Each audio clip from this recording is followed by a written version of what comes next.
बिस्मिल्लाहिर्रहमानिर्रहीम अस्सलाम वालेकुम। मैं मिज़ान अहमद हूँ and welcome back to our new vlog. तो नाज़रीन, कप्तान मास्टरमाइंड निकले, ये इसका अंदाज़ा किसी को था नहीं।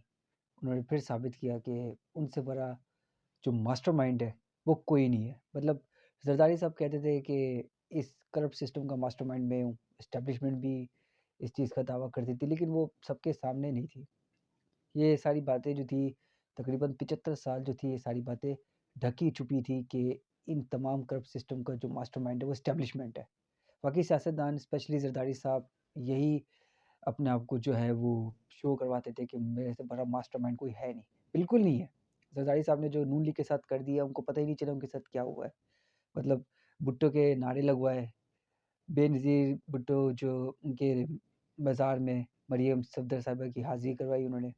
फिर मरियम सफदर साहिबा ने जो है पीपल्स पार्टी ज़िंदाबाद के नारे लगाए। तो जरदारी साहब मास्टरमाइंड तो है, लेकिन इमरान खान साहब ने साबित किया कि इस करप्ट सिस्टम के मास्टरमाइंड वो भी हैं।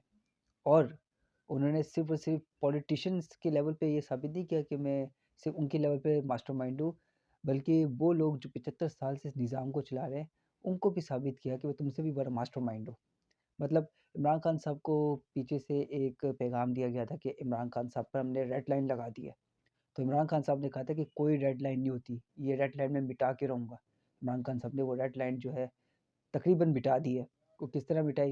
इमरान खान साहब ने अपने पार्लियामेंटेरियंस जो प्रोविंशियल असेंबली के थे, क्योंकि पंजाब ही असल जो मेन जो स्ट्रक्चर था इस पूरे इलेक्शन का, कि मुल्क को इलेक्शन की तरफ किस तरह लेके जाएँ मुल्क को। तो ये जो पूरा एक स्ट्रक्चर था, वो पंजाब से जुड़ा हुआ था इलेक्शन का, कि मुल्क में अगर पंजाब में असेंबली टूट गई, तो केपीके की तो टूट ही जाएगी, तो मुल्क में फिर इलेक्शन हो जाएँगे, क्योंकि पंजाब पाकिस्तान का वाहिद सूबा है जिसकी सबसे ज़्यादा आबादी है। तो ज़ाहिर-सी बात है, इलेक्शन भी सबसे ज़्यादा पैसे भी उधर लगते हैं। तो अगर पंजाब में असेंबली तहलील हो जाती है, तो 50% पाकिस्तान में इलेक्शन हो जाते हैं। 50 नहीं तो 40% पाकिस्तान में इलेक्शन हो जाते हैं, क्योंकि पंजाब, जैसे मैंने आपको बताया, आबादी के लिहाज़ से पाकिस्तान का सबसे बड़ा सूबा है। तो इमरान खान साहब ने अपने पार्लियामेंटेरियंस को ये कहा कि आप लोग ने जो आपको ये कह रहे हैं कि आपने न्यूट्रल रहना है, आपने उनको यकीन दहानी करानी है कि हम न्यूट्रल हैं, हम परवेज़ इलाही को वोट नहीं देंगे। और जिस दिन ये वक़्त आएगा कि हमने एतमाद का वोट लेना है, उस दिन आप सब लोगों ने इकट्ठे होके असेंबली में आना है। और वही इमरान खान साहब ने प्लानिंग उनकी कामयाब हुई। वो असेंबली के अंदर अपने जिस टाइम एतमाद का वोट परवेज़ इलाही साहब ने लेना था, उसी टाइम पे इमरान खान साहब ने अपने पूरे बंदे भेजे। और सबके जो लोग इस इंतज़ार में थे कि कोई परवेज़ इलाही साहब को वोट नहीं देगा एतमाद का, उन वो सारे के सारे हक्के के बक्के रह गए।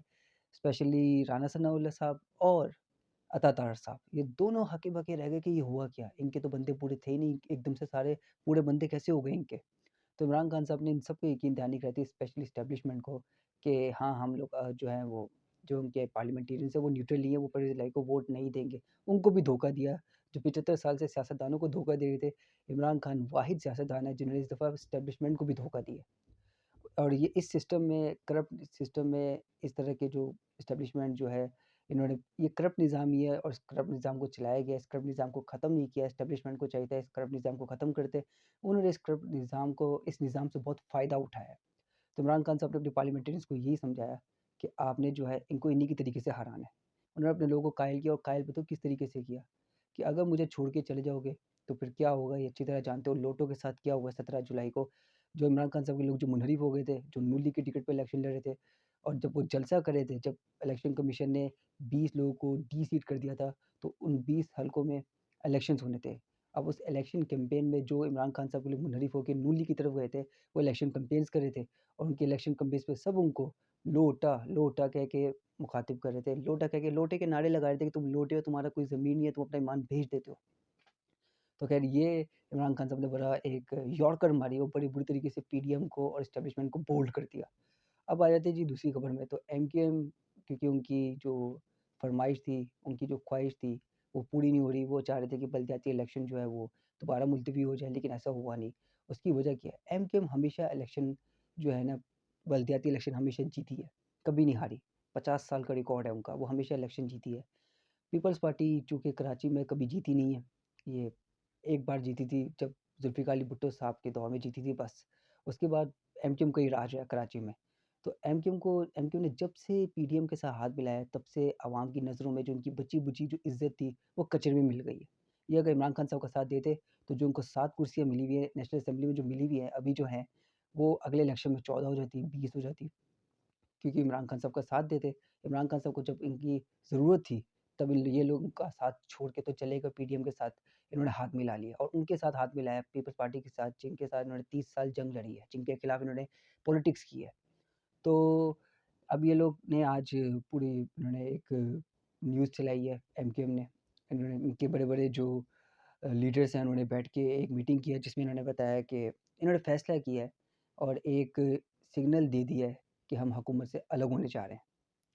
क्योंकि 7 एमपीएस हैं, अगर वो अलग हो गए पीडीएम की जमात से, तो शहबाज शरीफ साहब जो वज़ीर आज़म नहीं रहेंगे, सदर पाकिस्तान को एतमाद का वोट लेने को कहेंगे और वो एतमाद के वोट के लिए वो 174 वोट पर है, तो वो 176 वोट पर हैं, तो वो वज़ीर आज़म हैं। अब अगर 7 लोग निकल जाएँगे, तो फिर शहबाज शरीफ कहीं के वज़ीर आज़म नहीं रह पाएँगे फिर, एतमाद ही नहीं है उन पे। तो फिर मुल्क में दोबारा इलेक्शन हो जाएँगे। तो एमक्यूएम ने जो है वो एक इंडिकेशन दे दी है, एक तकरीबन आपके लिए कुर्सी जो है वो शहबाज शरीफ साहब की हिला दी है कि आप हमारा साथ दें, वरना हम आपको हिला के गिरा देंगे आपकी कुर्सी से। ये इलेक्शन को किसी तरीके से रोकें। खैर इस इलेक्शन में एमक्यूएम ने बड़ी जान लगाने की कोशिश की, पुराने दलों को एक साथ इन लोगों को इकट्ठा किया गया। हुए नहीं हैं, खुद नहीं हुए, इनको इकट्ठा किया गया और इन लोगों ने फिर भी इनको अंदाज़ा हो गया कि हम लोग जीतने वाले नहीं हैं। पहली बार ऐसी पॉलिटिकल पार्टी देखी है, जो आम तौर में तो पॉलिटिकल पार्टी इसलिए एक होती है कि किसी दूसरी पार्टी को हम शिकस्त दे सकें। लेकिन पहली बार ऐसा देखा कि पुराने धड़े एक हुए हैं इलेक्शन को मुलतवी करने के लिए। तो ख़ैर अब इन लोगों ने एक धमकी आप समझ लें, क्योंकि अभी एक और ख़बर आई है। पहले ख़बर ये आई है कि हम लोग हुकूमत से अलहदा होने का इनका इम्कान है। अब ख़बर ये आई है कि पूरा वफ़्द जो है एमक्यूएम का, वो शहबाज शरीफ साहब से मिलने जा रहा है। तो जब तक ये लोग ऐलान नहीं करेंगे कि हम अलहदा हो गए हैं, हमारे पार्लियामेंटेरियंस ने इस्तीफ़ा दे दिया है, तब तक मैं तो मानने के लिए बिल्कुल तैयार नहीं हूँ। बिल्कुल भी तैयार नहीं हूँ, जब तक ये लोग ऐलान ना कर दें कि हम अलग हो चुके हैं हुकूमत से। तो ख़ैर कल जा रहे हैं, अब अगर कोई डील-वील हो गई तो ये हुकूमत रहेगी, अगर डील ना हुई तो शायद बहुत मुमकिन चांसेस है कि ये हुकूमत से अलग हो जाएँ। क्योंकि शहबाज शरीफ साहब सिर्फ़ 3 कुर्सियों से हुकूमत कर रहे हैं और 7 एमपीएस है एमक्यूएम के। ये 7 अगर इस्तीफ़ा दे के असेंबली से बाहर हो गए, तो शहबाज शरीफ साहब की हुकूमत नहीं रहेगी। अब आए थे जी तीसरी खबर में, तो ज़रदारी साहब ये पूरी कोशिश कर रहे हैं कि पाकिस्तान में जनरल इलेक्शन हो जाएँ। उसकी वजह ये है, ज़रदारी साहब बिल्कुल नहीं चाहते कि अगर पंजाब में और केपीके में इलेक्शन, अगर सिर्फ़ उन्हीं सूबे में इलेक्शन हो गए, तो इमरान खान साहब कैंपेन करेंगे और 2 तिहाई अक्सर के साथ इन दोनों सूबे में अपनी हुकूमत बना लेंगे। तो फिर इमरान खान साहब को पूरा टाइम मिल जाएगा सिंध में इलेक्शन कैंपेन करने का, जो ज़रदारी साहब बिल्कुल नहीं चाहते। क्योंकि ज़रदारी साहब का बड़ा असर रसूख है, बहुत उनके लोग अपने हैं, वो अपने इख्तियारात का नाजायज़ फ़ायदा उठा के 2 नंबरी करके, धांधली करके इलेक्शन जीत जाते हैं। तो इस दफ़ा और किसी भी पॉलिटिकल पार्टी ने सिंध में टफ़ टाइम नहीं दिया। टफ़ टाइम से मुराद किसी ने आके इंटीरियर सिंध में कैंपेन्स नहीं की। अगर कोई कैंपेन करे तो शायद ये पीपल्स पार्टी जो वहाँ पर हर काफ़ी अरसे से हुकूमत कर रही है, उनको शायद शिकस्त दे दे।